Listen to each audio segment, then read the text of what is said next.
오늘 우리에게 주시는 하나님의 말씀은 누가복음 2장 1절에서 11절까지의 말씀입니다. 교독하신 후에 마지막 절은 함께 봉독하겠습니다. 그때 가이사 아구스도가 영을 내려 천하로 다 호적하라 하였으니 이 호적은 고레뇨가 수리아 총독이 되었을 때에 처음 한 것이라. 모든 사람이 호적하러 각각 고향으로 돌아가매 요셉도 다윗의 집 족속이므로 갈릴리 나사렛 동네에서 유대를 향하여 베들레헴이라 하는 다윗의 동네로 그 약혼한 마리아와 함께 호적하러 올라가니 마리아가 이미 잉태하였더라. 거기 있을 때 그때 해산할 날이 차서 첫 아들을 낳아 강보로 싸서 구유에 뉘었으니 이는 여관에 있을 곳이 없음이러라. 그 지역의 목자들이 밤에 밖에서 자기 양떼를 지키더니 주의 사자가 곁에 서고 주의 영광이 그들을 두루 비추매 크게 무서워하는지라. 천사가 이르되 무서워하지 말라. 보라, 내가 온 백성에게 미칠 큰 기쁨의 좋은 소식을 너희에게 전하노라. 오늘 다윗의 동네에 너희를 위하여 구주가 나셨으니 곧 그리스도 주시니라. 아멘. 평소에 거짓말을 잘하는 아이가 있었습니다. 성탄절이 다가오면서 그 아이는 예수님에게 선물을 받고 싶다고 하는 열망이 생겼어요. 아이가 엄마에게 묻습니다. 어떻게 하면 성탄절에 예수님께 선물을 받을 수 있나요? 라고 물었지요. 엄마는 아이의 거짓말하는 버릇을 고칠 생각으로 거짓말 안 하는 착한 어린이가 되겠다라고 예수님께 약속을 하면 선물을 받을 수 있다라고 알려줬어요. 그랬더니 아이가 방으로 뛰어들어갑니다. 방에 들어가서 예수님께 보낼 편지를 적는데 예수님, 저는 거짓말도 안 하고 착한 일만 하는 아이예요 라고 쓰다 보니까 양심에 가책이 되는 거예요. 그래서 다시 편지를 썼어요. 예수님, 이제부터는 제가 거짓말 절대로 안 하고 착한 일만 할 거예요 라고 적는데 자신이 없는 거예요. 고민이 생겼어요.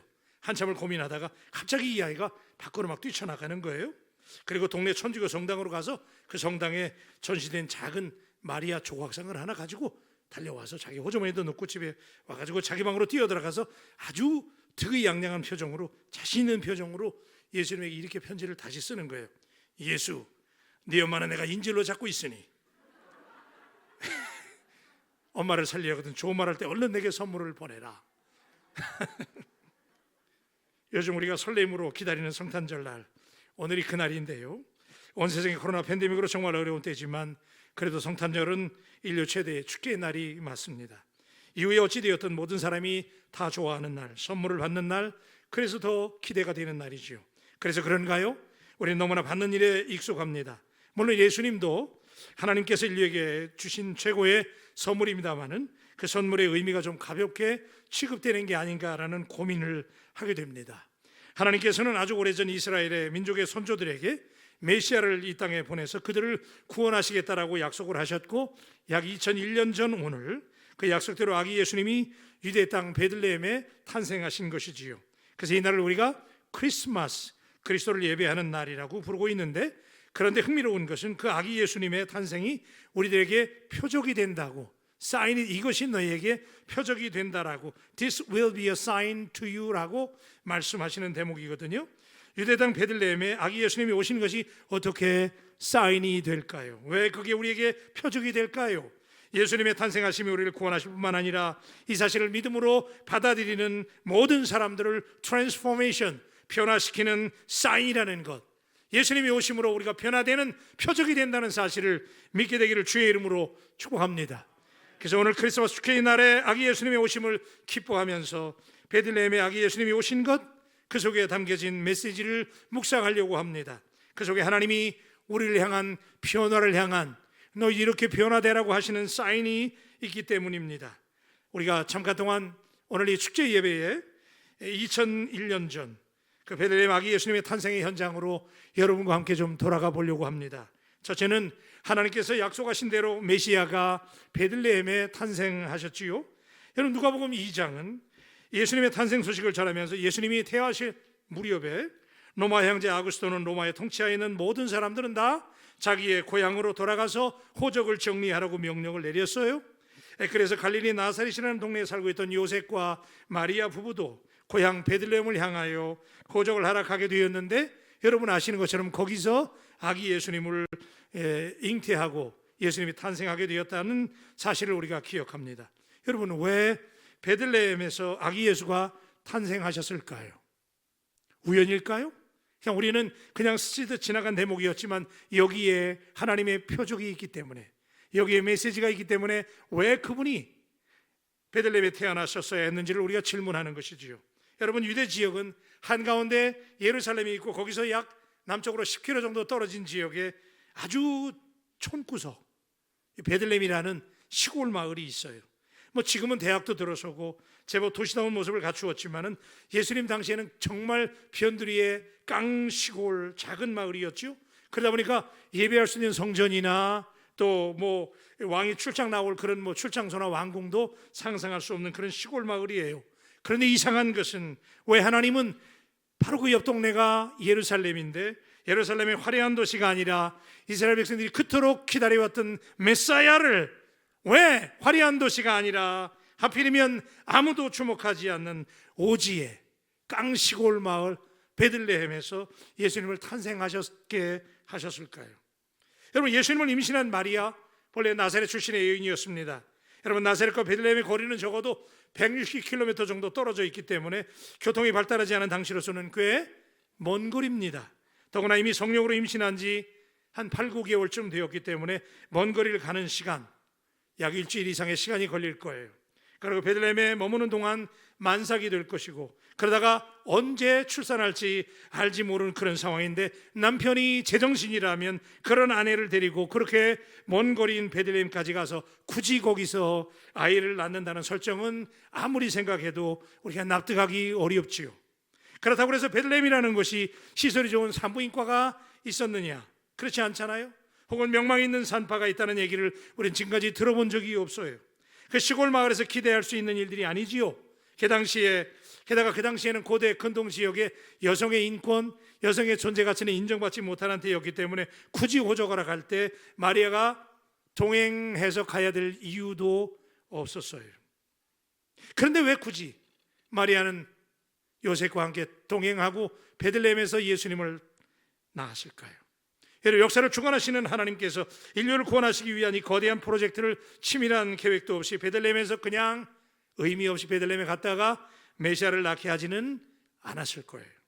여러분, 하나님은 치밀하게 신실하게 역사하는 하나님이신 줄로 믿습니다.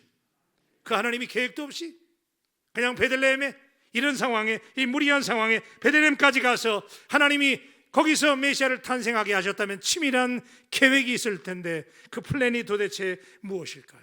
왜 베들레헴이었을까요? 결론부터 말씀드리면 예수님이 베들레헴에 탄생하신 이유는 하나님이 약속하신 예언을 이루기 위해서였습니다. 하나님은 구약 성경의 많은 부분에서 선지자들을 통해서 메시아의 베들레헴의 탄생을 약속하셨어요. 베들레헴에서 탄생한 자가 구원자가 될 것이라고 말씀하시지요. 여러분, 여러 군데에서 그런 얘기를 하거든요. 다윗의 자손으로 베들레헴에 메시아를 보내줄 것이라고 말씀하시는데 그 중에 하나가 미가서 5장 2절입니다. 베들레헴 에브라다야, 너는 유다 족속 중에 작을지라도 이스라엘을 다스릴 자가 내게서 내게로 나올 것이라. 그의 근본은 상고에 영원에 있느니라. 자, 여러분, 놀라운 일이죠. 약 700년 전에 하나님은 미가 선지자를 통해서 세상을 구원하실 메시아가 베들레헴에서 나올 것이라고 분명히 예언했잖아요. 그렇습니다. 하나님께서 이미 약속하신 일이기 때문에 그 약속대로 예수님은 베들레헴에서 탄생하셨어야 했던 것이죠. 여러분, 베들레헴은 유대인들에게 아주 유서 깊은 지역이에요. 예수님의 조상인 야곱이 그렇게 사랑했던 아내 라헬이 죽은 곳이고, 무엇보다도 베들레헴은 다윗 왕의 출생지이며 영적인 고향이었어요. 그래서 사무엘 선지자가 다윗에게 왕이 되는 기름을 부었던 것도 베들레헴이었어요. 그러니까 다윗의 자손을 통해서 베들레헴에 메시아를 보내주시겠다고 하나님이 약속하셨는데, 여러분 오늘 보면 4절에 보니까 요셉도 다윗의 집 족속이므로 갈릴리 나사렛 동네에서 유대를 향하여 베들레헴이라 하는 다윗의 동네로. 자, 여러분, 황제의 명령에 따라서 호적을 하려고 요셉이 베들레헴에 갔는데 그 베들레헴이라는 동네는 다윗의 동네라는 거죠. 가볍게 넘기지 마세요. 베들레헴이라는 동네는 사람들에게 다윗의 동네로, 다윗의 고향이니까 다윗의 동네로 익히 잘 알려져 있습니다. 일찍이 다윗의 고향인 베들레헴에 다윗의 자손 중에 메시아를 보내주시겠다라고 하나님이 오래전에 약속하신 일을 이루신 일이기 때문에 그래서 베들레헴이었어요. 그냥 베들레헴이 아니에요. 하나님이 이미 약속하셨기 때문에 그래서 여러분 예레미야 23장 5절에 보니까 여호와의 말씀이니라. 보라, 때가 이르리니 내가 다윗에게 한 의로운 가지를 일으킬 것이라. 그가 왕이 되어 지혜롭게 다스리며 세상에서 정의와 공의를 행할 것이며. 자, 보셨죠? 그러니까 다윗의 자손 중에 메시아를 보내시겠다. 그래서 여러분 신약 성경에 보면 많은 유대인들은 예수님이 다윗의 자손으로 베들레헴에서 오신 분이었기 때문에 그분을 구원자로 믿었어요. 예수님이 베들레헴에서 출생하셨기 때문에 메시아를 베들레헴에 보내주신다고 그랬잖아요. 그 사람들은 베들레헴에서 예수님이 오셨기 때문에 그 예수님 메시아로 믿었는데 요한복음 7장 4절입니다. 성경에 이르기를 그리스도는 다윗의 씨로 또 다윗이 살던 마을 베들레헴에서 나오리라 하지 아니하였느냐 하며. 자, 여러분 베들레헴에서 나올 것이다라고 예언했잖아요. 그래서 사람들이 예수님이 베들레헴에서 태어나셨기 때문에 예수님을 구원자로 메시아로 믿었다는 거지요. 여러분 예수님이 공생애를 시작하셨을 때 환자들이 그죠, 여러 병자들이 고침을 받는데 그때 다윗의 자손 여러분이 한번 하세요. 제가 다윗의 자손 하면 그다음엔 여러분이 하시는 거예요. 자, 다윗의 자손 예수요 그랬잖아요, 그죠? 다윗의 자손이요. 그러니까 베들레헴에서 오시는 다윗의 자손이라는 믿음을 가지고 그들이 로마의 폭정 가운데 억압에 시달리면서도 베들레헴에서 구원자가 날 것을 믿고 그 기다림 하나로 그들이 버티고 견디고 살아왔어요. 그러니까 예수님께서 베들레헴이라는 작은 시골 동네에서 예수님을 탄생하시게 해야만 했던 결정적인 이유는 왜 그래요? 구약 시대 때부터 조상 때부터 하나님께서 예언하신 대로 예수님 베들레헴에 오셨어야만 했다는 사실, 그 사람들이 그 예수님을 메시아로 믿게 되었다는 사실이죠. 여러분 예수님께서 베들레헴에서 나셨다는 사실은 우리에게 대단히 중요한 메시지를 전해줍니다. 하나님은 약속의 말씀대로 오늘도 일하시는 하나님이신 줄로 믿습니다. 크게 아멘 하십시다. 그렇게 믿습니다. 오래전에 베들레헴에 다윗의 자손을 통해서 내가 메시아를 보내주시겠다고 약속하신 그대로 베들레헴의 그 미천한 땅에 예수님을 보내셨다면 말씀대로 역사하시는 하나님은 오늘도 약속하신 말씀대로 여러분에게 하나님이 놀라운 일을 행하실 줄로 믿습니다. 그래서 믿음의 사람은 항상 하나님의 말씀을 붙들어야 됩니다. 말씀을 붙들고 기도하고 말씀을 붙들고 은혜를 사모하며 살아가기를 주님의 이름으로 축원합니다. 말씀대로 이루어지기 때문에. 그래서 베들레헴이었어요. 더 화려한 도시가 많았고 예루살렘 바로 그 옆 동네잖아요. 그런데 예루살렘이 아니고 베들레헴에 그 미천한 땅에 예수님을 오게 하셨던 이유는 약속을 지키시는 하나님. 아멘 좀 하세요. 우리 하나님이 약속을 지키시는 전능하신 신실하신 하나님이신 줄로 믿습니다. 여러분의 삶에 당신이 말씀을 붙잡고 말씀대로 내게 이루어지다라고 믿고 나아가면 하나님은 반드시 여러분의 믿음대로 말씀대로 역사하실 줄로 믿습니다. 두 번째는 베들레헴에서 탄생하신 것은 생명의 떡으로 오신 것을 상징하는 거지요. 여러분 베들레헴, 왜 베들레헴일까? 근데 이 베들레헴이라고 하는 낱말 가운데 여러분 이 베들레헴이라는 이름의 지명이 그냥 지나가야 될 이름이 아니에요. 왜 이 허름한 동네? 근데 이 베들레헴이라는 말 가운데 베트라고 하는 말과 레헴이라고 하는 말이 합성어인데 이 베트라고 하는 말은 하우스라는 얘기예요. 집이라는 얘기고 레헴이라는 얘기는 bread이에요. 떡이라는 의미예요. 그러니까 이걸 합쳐보면 베틀레헴이라고 하는 이 말은 뭐예요? 떡집이라는 거예요. 떡집. 그래서 제가 보니까 가끔 가다 보니까 그 베들레헴 떡집들이 진짜 있더라고요. 간판을 베들레헴 떡집으로 했더라고. 그 굉장히 성서적인 이름이죠. 여러분 예수님이 베들레헴에 오셨는데 그것이 우리에게 표적이 된다고 얘기하는 거잖아요 지금. 그죠? 왜 표적이 되느냐? 여러분 예수님은 떡집에 오셨어요. 그냥 베들레헴이 아니었죠. 떡집인데 누가복음 2장 7절에 보니까 첫 아들을 낳아 강보로 싸서 구유에 뉘었으니 이는 여관에 있을 곳이 없음이로라. 자, 여러분 베들레헴은 그 사람들이 한 1,000명 정도 사는 아주 촌구석 마을이기 때문에 이제 인이라든지 모텔이라든지 그런 여관이 있을 필요가 없어요. 그러니까 여관에 있을 곳이 없다는 이 표현은 틀린 말이에요. 그 당시에 여관 자체가 없었어요. 1,000명도 안 사는 동네 무슨 여관이 필요해요. 그러니까 이스라엘 사람들은 순례객을 고아와 나그네 손님들을 맞이하는 그 율법의 전통이 있잖아요. 그러니까 집집마다 그 순례객들을 맞이하는 허름한 방들이 있었을 뿐이에요. 근데 그 방조차 없었다는 거예요. 그런데 우리가 여기 아까 여러분 강보로 싸서 구유에 뉘어 있으니 그랬잖아요. 한번 따라 하실래요?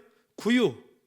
우리가 구유 그러면 말구유 그러잖아요, 그죠? 근데 그 당시에 여러분 말구유가 아니에요.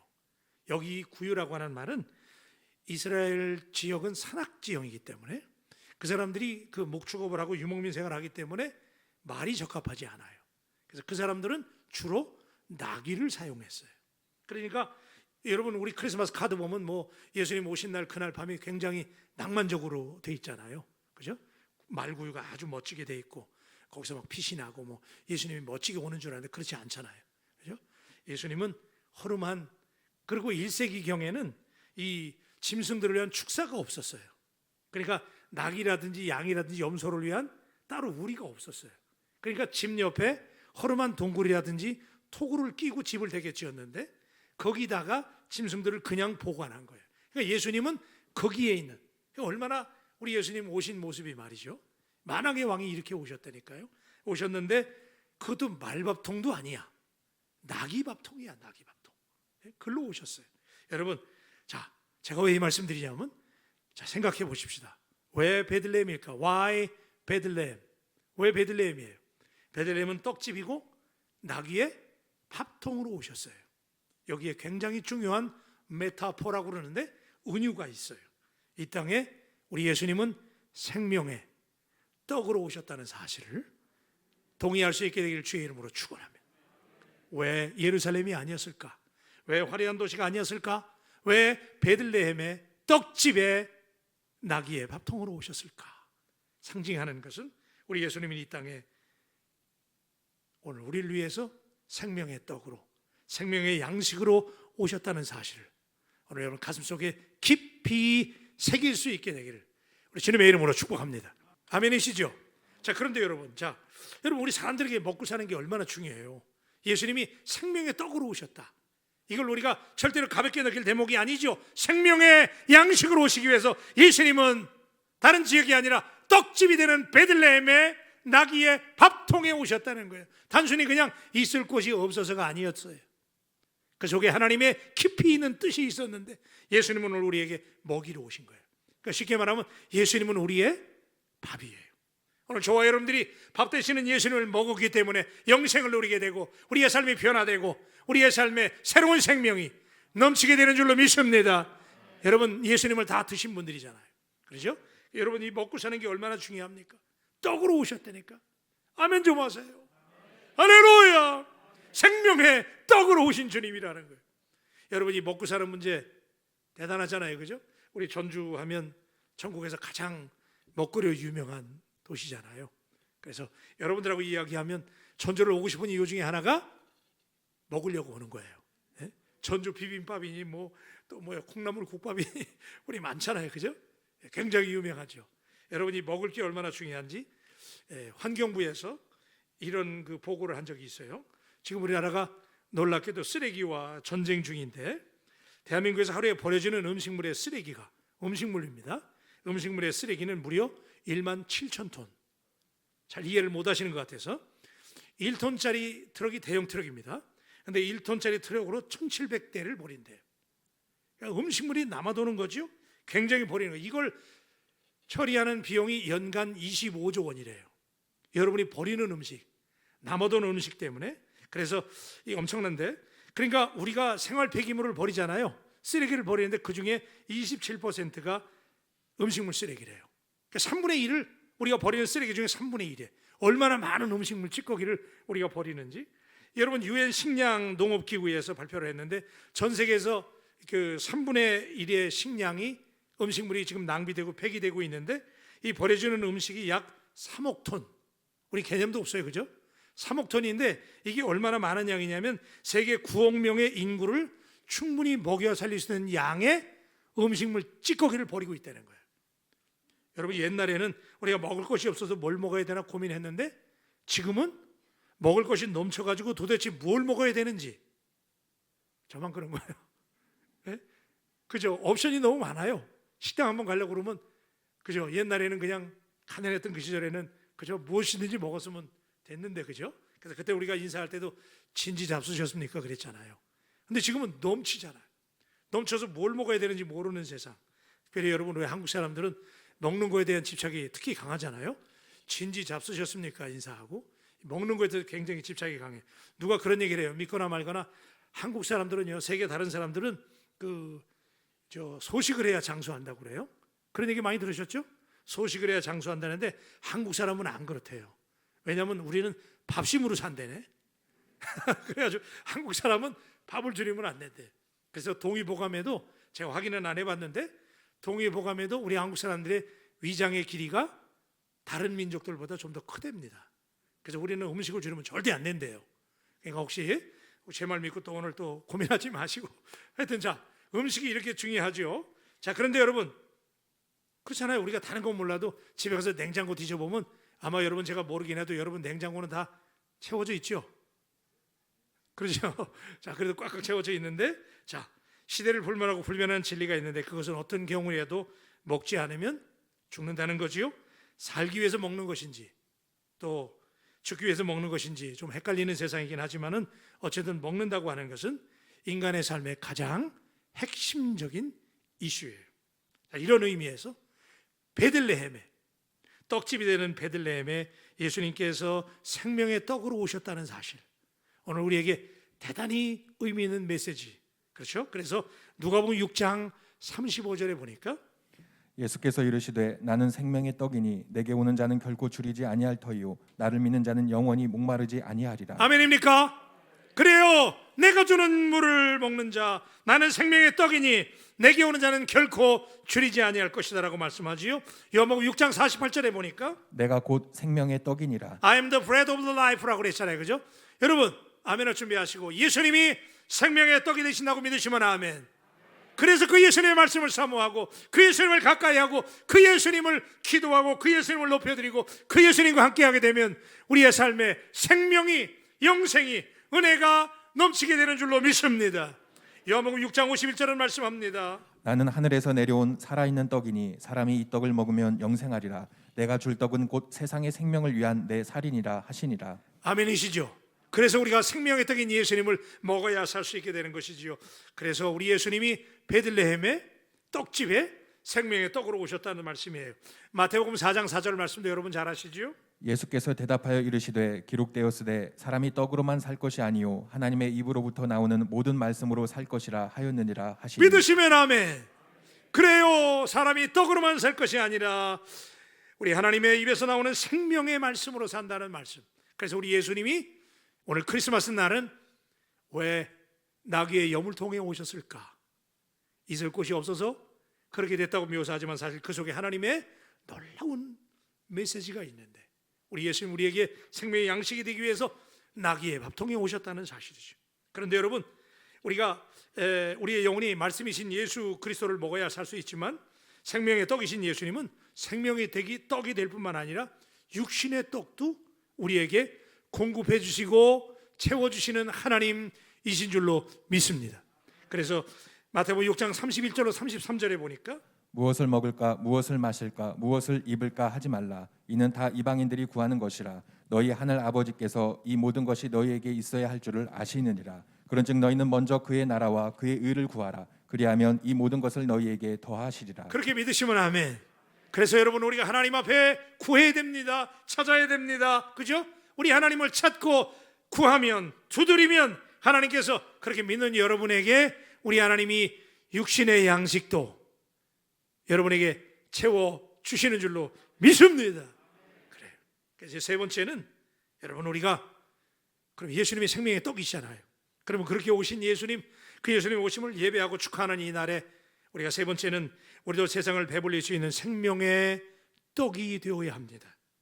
여러분 베들레헴이라는 떡집으로 상징되는 그곳에 나귀의 밥통에서 출생하신 예수님, 그분이 우리들의 생명의 양식이 된다는 사실을 우리가 믿는다면 오늘 이 성탄절에 여러분 오늘 축제의 날이잖아요. 이 성탄절에 우리가 왜 축제가 되어야 되고 왜 기뻐해야 되고 왜 감사해야 되고 이 날을 왜 우리가 기념해야 될까? 주님께서 우리에게 표적이 되신다고 그랬잖아요. 먼저 생명의 떡이 되신 예수님께서는 오늘 우리에게 이 성탄절에 말씀하시는 메시지는 오늘 저와 여러분들이 생명의 떡이 되시기를 결심하는 2021년 성탄절이 되시기를 주님의 이름으로 축복합니다. 우리 옆 사람들에게 결심하십시오.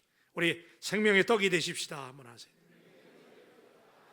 그래서 성탄절의 의미가 있는 거예요. 그것이 사인이 된다는 것, 우리에게 표적이 되는 이유는 주님께서 우리를 사랑하셔서 하나밖에 없는 아들 예수님을 우리에게 생명의 떡으로 주셨다면, 그래서 그 떡 대신에 예수님을 우리가 먹고 영원한 삶을 누리게 되고 오늘 새 생명을 누리게 됐다면, 우리가 표적이 된다면, 이 성탄절을 우리가 결심해야 되는 것은 오늘 여러분들이 베풀고 나누고, 여러분들이 생명의 떡이잖아요.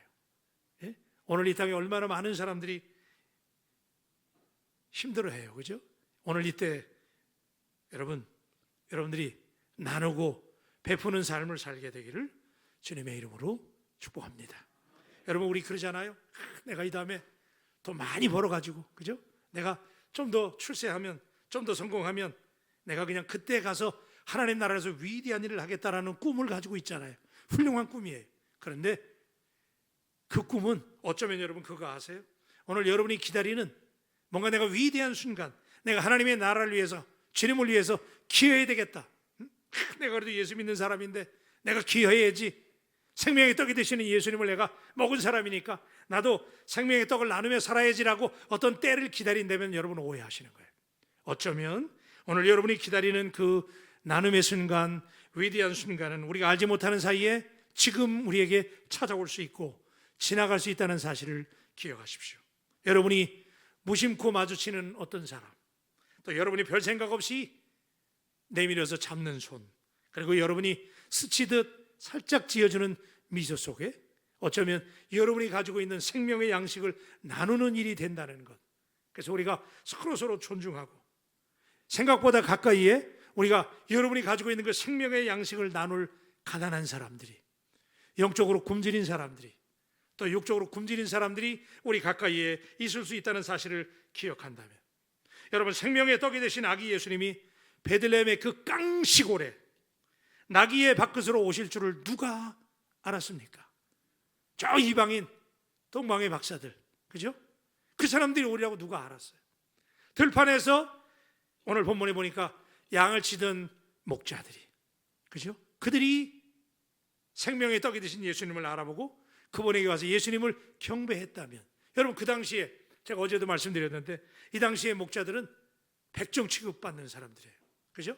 이렇게 정말 별 볼 일 없었던 사람들조차도 그들이 아기 예수님의 오심을 기다리고 사모하며 준비했던 그 사람들이 예수님에게 경배하고 찬양하고 예수님을 높였던 것처럼, 오늘 여러분들이, 오늘 우리에게 생명의 떡을 나눌 수 있는 기회는 어쩌면 오늘 이번 크리스마스에, 어쩌면 오늘, 그리고 어쩌면 여러분들이 마주치는 어떤 사람, 그리고 여러분이 지금 하는 일, 어떤 일 속에서 여러분 그 기회가 있을 수 있다는 사실을 기억한다면, 오늘 2021년 성탄절 이 아침에 여러분의 생명의 떡이 되어 나누어 주기를 결심할 수 있게 되기를 우리 주님의 이름으로 축복합니다.